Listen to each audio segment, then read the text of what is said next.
अस्सलामुअलैकुम। Welcome to नई Bilal cricket show. Mister 360 के नाम से शोहरत पाने वाला Abraham Benjamin de Villiers from south Africa, उसके बारे में हम बहुत सी बातें करेंगे आज।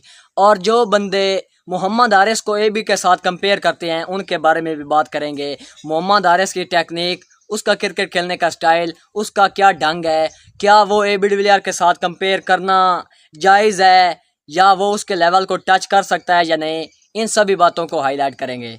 सबसे पहले हम एबी डिविलियर्स के बारे में वैसे तो किसी तारीफ के मोहताज नहीं, जो कुछ कर दिया पूरी ज़िंदगी पूरे होल कैरियर में किसी को बताने की ज़रूरत नहीं, लेकिन चंद बातें हाईलाइट करके फिर एबी डिविलियर्स और मोहम्मद हारिस के कंपैरिजन की बात करेंगे कि क्या मोहम्मद हारिस को एबी के साथ कंपेयर करना एबी की बेइज्जती तो नहीं, इस पर भी बात करेंगे। WCL जो लेजेंड लीग चल रही है, world champions of legend league, उसका दूसरा सीज़न है, बर्मिंघम में स्टार्ट है। एबी ने रात अपने सीज़न की दूसरी सेंचुरी लगा दी है अगेंस्ट ऑस्ट्रेलिया। पहले उन्होंने इंग्लैंड के खिलाफ सेंचुरी की 116, रात को उन्होंने ऑस्ट्रेलिया के खिलाफ दूसरी सेंचुरी कर दी। अब आप लोग ये मत समझिएगा कि वो 2 बैक टू बैक सेंचुरियाँ कर चुका है इसलिए आप उसकी तारीफ कर रहे हैं। आप सभी को पता है वो किसी तारीफ के मोहताज तो है नहीं, इतने पुराने तो है नहीं। ना तो मैं वेव रिचर्ड, ना ब्रायन लारा, ना वसीम अकरम, ना सईद अनवर, किसी की बात नहीं कर रहा। मैं एबी की बात कर रहा हूँ। 2015 में उसका पीक था, आप सभी ने उसको देखा हुआ है। तो भाई साहब एबी डिविलियर्स ने रात को दूसरी सेंचुरी की है और किस तरह क्रिकेट खेल रहा है। पाकिस्तान के 20-25 वाले उस तरह की नहीं खेल सकते जिस तरह की वो 40+ एज में वो क्रिकेट खेल रहा है। वो अपना कैरियर ख़त्म कर चुका है। रिटायरमेंट के 4 साल बाद भी वो बैक टू बैक 200 कर रहा है और इंग्लैंड की कंडीशन पर। भाई एबी डिविलियर्स ने पूरी ज़िंदगी इस तरह के क्रिकेट खेली, इस तरह का नाम बनाया कि सभी को हैरान किया। ये नाम आपको लगता है ऐसे बन जाती हैं, ऐसे नहीं बनते। The great Sachin Tendulkar, universal boss, mister 360, इस तरह के खिलाड़ियों ने जो अपने नाम बनाया, जो शोहरत पाई, ये ऐसे नहीं बन गई। मिस्टर 360 ने एवरी फॉर्मेट में एवरी कंडीशन में परफॉर्म करके दिखाया है। बहुत से मैचेस जिताए अफ्रीका को, चाहे वो सेंचुरियन का बाउंसी ट्रैक हो, चाहे एशिया का स्पिन ट्रैक हो, चाहे इंग्लैंड का सेम विकेट हो, चाहे ऑस्ट्रेलिया का टफ जो है स्पिन भी कभी बन जाता है, कभी फास्ट बन जाता है, कभी बाउंसी। सबसे टफ जो है अपोजिशन ऑस्ट्रेलिया है और वही कंडीशन टफ है, चाहे वो कंडीशन हो, जिस तरह की भी कंडीशन हो, एबी ने परफॉर्म करके दिखाया और उसने रन्स करके दिखाए। तब जाकर उसके नाम के साथ मिस्टर 360 लगा। अब आप इन बंदों को उनके साथ कैसे कंपेयर कर सकते हैं? जो बंदा एक फॉर्मेट में भी ढंग से क्रिकेट नहीं खेल सकता, जो बंदा स्पिनर के सामने सिंगल नहीं कर सकता, उसको एबी डिविलियर्स के साथ कंपेयर कर रहे हैं। एबी डिविलियर्स की रेंज ऑफ शॉट आप सबको पता है, कितने शॉट्स थे उसके पास।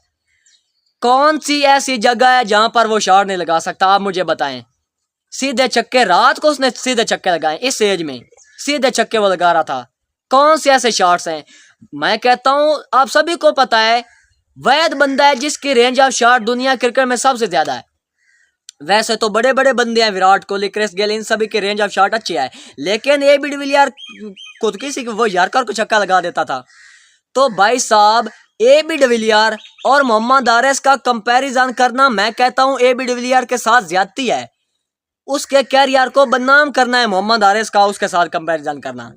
आप अब स्कोप तो हर बंदा, फखर जमान भी लगा लेता है स्कोप, जो सीधे छक्के लगाता है, जो सीधी सीधी क्रिकेट खेलता है, वो कभी कभी बाबर स्कोप लगा लेता है। अब इसका ये तो मतलब नहीं उसको मिस्टर 360 आप कहना शुरू कर दें।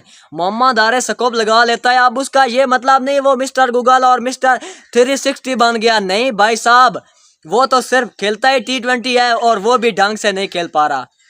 और एबी डिविलियर्स वो बंदा है जिसने टेस्ट, ODI, T20 हर फॉर्मेट में इतनी परफॉर्मेंसेस दी हैं जिसका कोई कंपैरिजन नहीं, जिसकी कोई बात ही नहीं की जा सकती कि क्या वो था।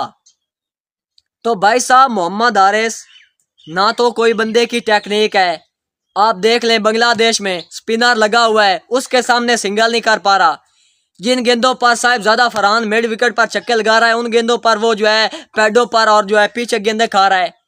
ये कौन सी क्रिकेट है? क्या ये बंदा डिजर्व करता है कि इसको द ग्रेट एबी के साथ कंपेयर किया जाए? बिल्कुल नहीं बनता। तो भाई साहब मकसद मेरा यही है, ए बी डिविलियर ने ऐसी परफॉर्मेंसेस दी हैं, ऐसी कंडीशन पर स्कोर किए हैं, दुनिया क्रिकेट के हर कोने में ऐसे ऐसे रन्स किए हैं, क्रूशियल रन्स किए हैं, जिससे टीम को फ़ायदा हुआ और बहुत ज़्यादा फ़ायदा हुआ। तो भाई साहब ए बी का कंपेयर करना मोहम्मद हारिस के साथ, ये बहुत बड़ी ज़्यादती है ए बी के साथ। और भी अब बहुत से बंदे कमेंट करते हैं, भाई साहब पाकिस्तान को ट्रोल करते हो। भाई साहब क्यों ना करें, कहते हैं इनको रोस्ट करते हो। क्या आगा सलमान, अब बात शुरू हो गई है तो मुझे करने दीजिए। क्या आगा सलमान, साइम अयूब, फ़हीम अशरफ, हुसैन तल्लात, मोहम्मद हारिस, क्या ये डिज़र्व करते हैं क्रिकेट खेलना, ख़ास तौर पर T20 क्रिकेट? क्या सलमान अली आगा, आप मुझे बताएं किस जगह से आपको लगता है या किस ढंग से लगता है कि ये T20 खेल सकता है, और ऊपर से वो कप्तान है T20 क्रिकेट का। भाई साहब जो बंदा 125 वाली पेस का जो बॉलर है मुस्तफिजुर रहमान, उसका यहाँ कंधे पर वो गेंदें खा रहा है, तो वो कैसे फेस करेगा एशिया कप में बड़े बॉलर्स को, जब कोई झोंगा मोंगा नहीं होता है, सभी अच्छे बॉलर्स होते हैं, बड़े बॉलर्स होते हैं, उनको कैसे फेस करेगा? आप मुझे ये बताएं इसमें कौन सी एबिलिटी है? क्या ये टीम को साथ लेकर चल सकता है? क्या ये हिटिंग कर सकता है? साथ में लेकर चलने के मौके मिले, हिटिंग के मौके मिले, लेकिन परफॉर्म नहीं कर पाया। ऐसे बैठकर हम बातें नहीं करते। साइम अयूब के 34 मैच हो गए, 22 के 23 मैच उसके ऐसे हैं जिसमें उसके 20 से कम रन हैं।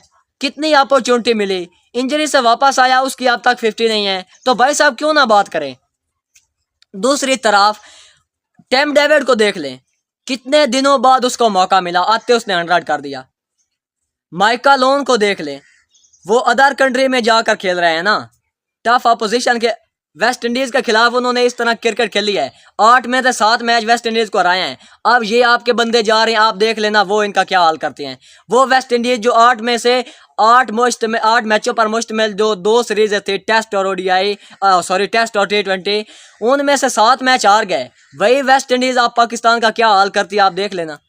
तो माइकल ओवन पहली सीरीज है, पहले मैचेस है, किस तरह की परफॉर्मेंस दे रहा है। कैमरन ग्रीन साल हो गया उसको T20 क्रिकेट नहीं खेली, वो किस तरह क्रिकेट खेल रहा है। तो भाई साहब पता तो चलता है ना बॉडी लैंग्वेज से, उनकी जो है कद काट से, उनके क्रिकेट खेलने के ढंग से। भाई क्रिकेटर हैं, T20 क्रिकेट खेल रहे हैं, इनका किसी तरफ से आपको लगता है कि ये क्रिकेटर हैं और ख़ास तौर पर T20 क्रिकेटर हैं? बिल्कुल नहीं। और करने वाली बात यही है भाई साहब, जो बड़े खिलाड़ी हैं, जो नाम बना कर चले गए, स्विंग का बादशाह Wasim Akram, the great Sachin Tendulkar, universal boss, mister 360, माई, MS धोनी, ये ऐसे नाम नहीं बन जाते। इनके पीछे बहुत मेहनतें मुशक्कतें हैं, खून पसीना एक करना पड़ता है। ऐसे ही आप उठकर चले आ जाएं, जनाब टीम में आपका नाम आ गया और ऐसे आप खेल रहे हैं। यार कितने खिलाड़ी आप देख के, कितने खिलाड़ी खेल रहे हैं दुनिया क्रिकेट में, कितनी कंट्रीज हैं, उनके फिर खिलाड़ी काउंट करें, डोमेस्टिक के लिस्ट के जो सारे खिलाड़ी काउंट करें, कितने बनते हैं। तो नाम तो थोड़ों ने बनाया ना, सभी का नाम तो नहीं चला गया। तो भाई साहब इन खिलाड़ियों को उनके साथ कंपेयर करना जिन्होंने पूरे कैरियर में इस तरह की परफॉर्मेंसेस दी, इस तरह का कैरियर खेला, फिर उनका एंड किया, तो उनके साथ कंपेयर इनको नहीं किया जा सकता किसी हाल में भी। तो करने वाली बात यही है, मेरा यही टॉपिक था। जो बंदे मोहम्मद हारिस को AB के साथ कंपेयर करते हैं, AB के साथ बहुत बड़ी ज्यादती है। उसका कैरियर देखें, इनका कैरियर देखें, इसको कितने मौके मिल गए लेकिन नहीं परफॉर्म कर पाया। तो भाई साहब यही मेरा टॉपिक था कि AB डिविलियर बहुत शानदार बैटर था। इस एज में वो इस तरह क्रिकेट खेल रहा है, 250 के स्ट्राइक रेट से वो रन्स कर रहा है, इस तरह से सीधे छक्के लगा रहा है, हर तरह वो छक्के लगा रहा है। इस एज में उसकी रेंज ऑफ शॉट कम नहीं हुई। तो वो जब उसका पीक था तब आप सभी ने उसको देखा है कि वो कितना शानदार बैटर था। अब इनके पीक चल रहे हैं, ये क्या उखाड़ रहे हैं। तो इनका उनके साथ कंपेयर करना उनके साथ जाती है। बाकी अगर वीडियो अच्छी लगी हो तो लाइक शेयर कमेंट करें। मिलते हैं नेक्स्ट वीडियो में, तब तक के लिए अल्लाह हाफिज़, good luck and thank you for watching.